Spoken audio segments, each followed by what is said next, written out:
Ողջույն տատիկ։ Բարև թորնիկս։ Դու ինչ կարող ես մեզ պատմել Կարսի մասին։ Կարսի մասին ես չեմ տեսել, չեմ կարող, բայց իմ տատը շատ է պատմել։ Իմ տատիկը ծնվել եւ մեծացել է Կարսում։ Նա համարյա Չարենցի հասակակիցն է։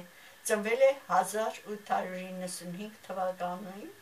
եւ մահացել է 1983 թվականին։ Տատիկս շատ էր պատմում Կարսի մասին, ասում էր, որ շատ լավ տեղ է, ինքը շատ էր սիրում իր քաղաքը, պատմում էր, որ այնտեղ հոսում է մի գետ, որի մեջ շատ ձկներ կան, եւ իր հայրիկը ձկներ է որսում ու բերում իրենց։ Շատ էր հիշում, պատմում էր թուրքերի չարագործությունների մասին, պատմում է, թե ինչպես են իրենք մի քանի անգամ փախել Կարսից 17 թվին, 20 թվին, ու այդ ժամանակ ինքը պատմում է, թե ինչ չարագործություններ էին կատարում թուրքերը Կարսում, ավերածություններ էին անում։ Հետո ինքը ամուսնացել է իմ պապիկի հետ, որը ապրում էր Ախուրյան գետի ձախ ափին։ Ինքը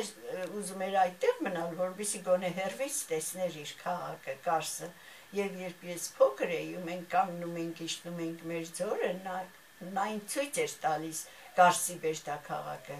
մեր գյուղից երևում էր Բեշտաքաղաքը։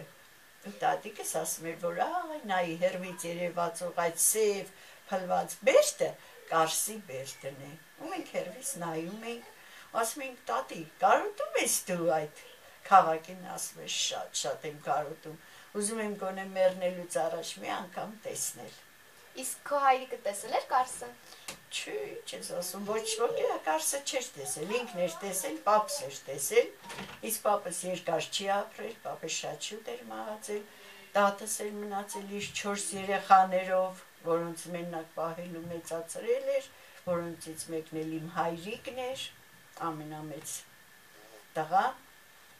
Հետո ինքը պատմում էր, որ 20 թվականին, երբ որ թուրքերը հարձակվեցին ու իրենք փախնում էին, արդեն մեր գյուղից էին փախնում։ Ինքը այդ ժամանակ նոր էր ամուսնացած եւ փախնելու փախի ժամանակ իր խոսքերով ասած, ինքը իր ունեցվածքը կապել էր բողջայի մեջ, որ մենակ դուրս գար ձորից։ Այն ժամանակ ձորում էին ապրում, գյուղը ձորում էր գտնվում։ Այդ ժամանակ իր տեքրոջ երեխան փոքր նորածին է եղել, տեքրը ասել է, որ դու երեխային գրկիր, ես քո բողջան կբերեմ, ու բողջան գցել էր սայլի մեջ, իսկ տատիկս իր տեքոր երեխային էր բերել ձորից դուրս։ Հետո այն մյուս պապը կորել էր, թուրքերը գերի էին վերցրել պապին, սայլով ամեն ինչով տարել էին Թուրքիա։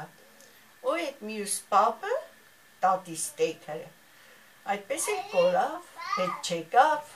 այդպես էլ չիմացան ինչ եղավ։ Տեսնողներ էին եղել, ասում էին, որ պապին լծել էին սայլի վրա ու աշխատեցնում էին։ Ու այնտեղ Թուրքիայում էլ պապը մահացել էր։ Իսկ ինչ-որ բան գիտես Կարսի Բեշտի մասին։ Կարսի Բեշտը ես չեմ տեսել, բայց ուզում եմ այցելել, գնամ տեսնեմ տատիկիս քաղաքը ինչպիսին է հիմա, ուզում եմ որպես տուրիստ գնալ, ու եթե հնարավորություն լինի, քեզ թորնիկս քեզ էլ կտանեմ, որ տեսնես քո տատի ապրած տեղը, ապու տատի ապրած տեղը, կտեսնես ինչպիսին է այդ քաղաքը։ Հիմա ավերակներ ասում են շատ կա, այնտեղ քրտեր են բնակվում,